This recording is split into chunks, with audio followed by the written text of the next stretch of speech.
ఇప్పుడు sir నేనేమడుగుతున్నానంటే sir ఇలా మెయిన్‌గా ఏ ఆపరేషన్ చేయాలన్నా అంటే ఈ నక్సలిజం నడవాలన్నా ఆర్ టు దట్ మ్యాటర్ ఏది చేయాలన్నా ఒక ఆపరేషన్ చేయాలన్నా, ఒక ప్రాజెక్ట్ చేయాలన్నా ఫైనాన్సెస్ చాలా కీలక పాత్ర పోషిస్తది ఫినాన్సెస్ అనేది.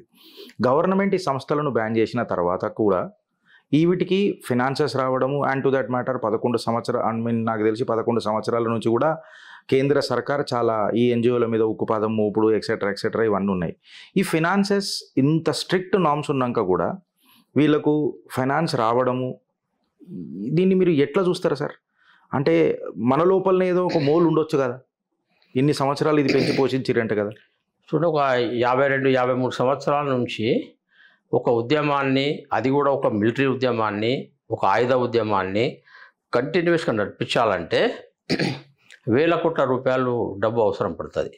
ఒక చిన్న ఎన్‌జీఓలు, మీడియా సంస్థలు, రకరకాల సంస్థలు నడిపించాలంటేనే డబ్బులు ఎంత కష్టమో అందరికీ తెలుసు. అటువంటప్పుడు ఇన్ని సంవత్సరాల నుంచి కంటిన్యూస్గా ఒక ఆర్మీ బేస్డ్ సిస్టమ్ నడిపించాలంటే ఎన్ని వేల కోట్లు కావాలా? ఇది ఇంత డబ్బులు ఎక్కడి నుంచి వస్తున్నాయి అనేది ఈరోజు ప్రజలందరి ముందు ఉన్నటువంటి ఒక సమస్య.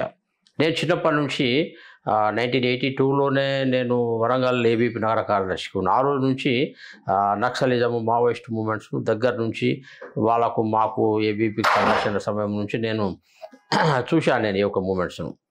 వీళ్ళకు డబ్బులు ఎక్కడి నుంచి వస్తాయన్నప్పుడు నేను ఒక బ్లిస్ టైలర్ అని చెప్పి ఒక టైలర్ నా బట్టలు కుట్టించుకునేవాడిని నేను 1980స్లో వరంగల్లో.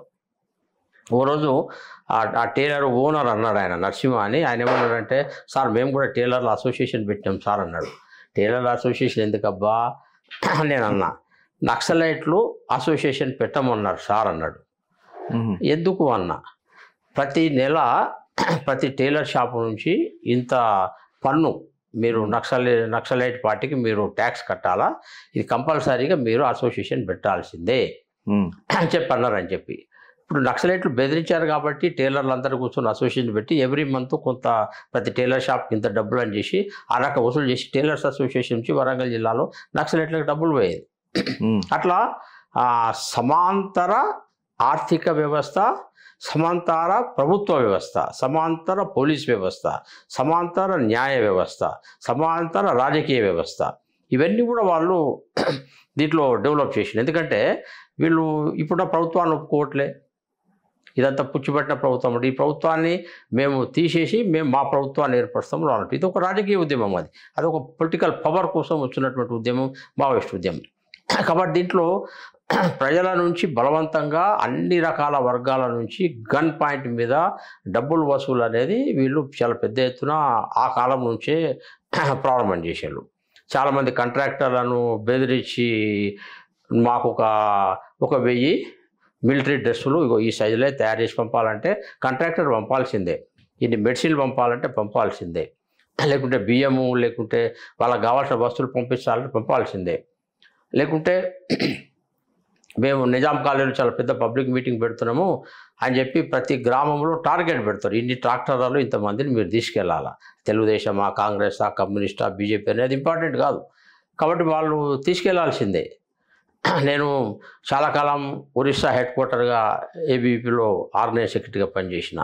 అక్కడ నేను ఒరిస్సా, ఆంధ్రప్రదేశ్ సంబంధించినటువంటి బార్డర్ డిస్ట్రిక్ట్స్లో ఏబీపీ పైన పోయేటప్పుడు అక్కడ వాళ్ళు చెప్పేటోళ్ళు, అక్కడ ఉన్నటువంటి పోలీస్ డిపార్ట్మెంట్ వాళ్ళ ఇంటెలిజెన్స్ వాళ్ళు చెప్పేటోళ్ళు, సార్ కేవలం ఆంధ్ర ఒరిస్సా బార్డర్లోనే గంజా, తునికాకు ఇక్కడ ఉన్నటువంటి మైనర్స్ నుంచి సంవత్సరానికి 200 కోట్లు వాళ్ళకు ఫండ్స్ పోతాయి సార్ అని చెప్పాడు. నేను ఆశ్చర్యపోయాను. ఇది ఎప్పుడు బిట్వీన్ 98 to 2006 మధ్యన నేను భువనేశ్వర్ హెడ్ క్వార్టర్ 200 crores ఆ రోజు వాళ్ళు బార్డర్లో పోతున్నాయని చెప్పారు. మొత్తం ట్రైబల్ ఏరియాలో ఎక్కడ పడితే అక్కడ మీకు ఇంటీరియర్ ఏరియాలో గంజా కల్టివేషన్ నేను చూసిన. అరే ఇంత గంజా ఇంత ఓపెన్గా కల్టివేషన్ అవుతుందని అంటే ఇక్కడికి పోలీసులు రావడానికి నక్సలైట్ల కారణంగా భయపడతారు, అడ్మినిస్ట్రేషన్ రాదు, ఇక్కడ గంజా పెంచమనే చెప్పి ట్రైబల్స్ను నక్సలైట్లే ప్రోత్సహిస్తారు. గంజా అమ్మిన తర్వాత దాంట్లో వాళ్ళు ట్యాక్స్ మళ్ళీ గంజా స్మగ్లర్లు పెద్ద ఎత్తున డబ్బులు వస్తాయి కాబట్టి వాళ్ళు ట్యాక్స్ కలెక్ట్ చేసుకుంటారు, బీడీ లీఫ్ కానీ ఇవన్నీ కూడా. కాబట్టి గంజాయి మత్తులో ప్రజలు నాశనమైనా పర్వాలేదు, కానీ గంజా వ్యాపారం పెద్ద ఎత్తున సాగి దాని నుంచి వాళ్ళకు పన్నుల రూపంగా డబ్బులు వస్తుంది వాళ్ళ మావోయిస్టులకు. ఇది అక్కడ నాకు ఉన్నటువంటి ప్రాక్టికల్ ఎక్స్పీరియన్స్ చూశాను నేను. ఇలాగే ఇది ఒక 100 కోట్ల బడ్జెట్ ఉంటుంది మొత్తం దేశవ్యాప్తంగా. వాళ్ళు అనేక రకాల వర్గాల నుంచి బెదిరించి కలెక్ట్ చేసిన అమౌంట్స్ వేస్తాం. చాలామందికి స్లిప్స్ వచ్చేది, లెటర్స్ వచ్చేది, ఇంత మీరు తెచ్చియాల్సిందే అనేది కార్యక్రమాల పేరు మీద మొబిలైజ్ చేసేది, లేదంటే వెపన్ స్మగ్లింగ్ కోసము చేసేది, వాహనాల కోసము దబాయించి పంపించేది. ఇవన్నీ ఇటువంటి హిస్టరీస్ మొత్తం ఎక్స్టార్షన్ అనేది చాలా ఉంది. కాబట్టి డబ్బు అనేది దానికోసము open ground workers, urban Naxals పెద్ద గవర్నరు అందరూ అండర్ గ్రౌండ్లో ఉంటారని కాదు.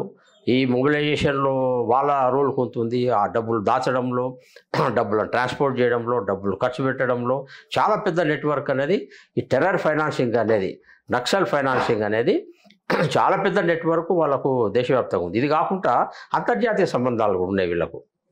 అమెరికా డీప్ స్టేట్ నుంచి అంతర్జాతీయ సంబంధాలు ఉన్నాయి, చైనాతో అంతర్జాతీయ సంబంధాలు ఉండే వీళ్ళకు, ఎల్టీటీతో అంతర్జాతీయ సంబంధాలు ఉండే. ఆ తర్వాత అవసరాన్ని బట్టి మన భారతదేశంలో రాజకీయ పార్టీలకు ఒక అనారోగ్యకరమైన పోటీ చాలాసార్లు ఉంటుంది.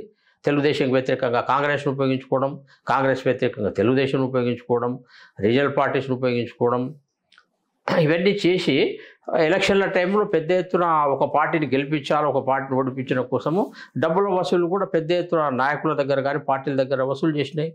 దీంట్లో అన్ని పార్టీలు, బీజేపీ తప్ప అన్ని పార్టీలు వాళ్ళకు ఉపయోగపడ్డారు వాళ్ళ ఫైనాన్స్ కోసం. ఇది డబ్బు అనేది చాలా పెద్ద ఆర్థిక వ్యవస్థ, స్టడీ చేయాలి.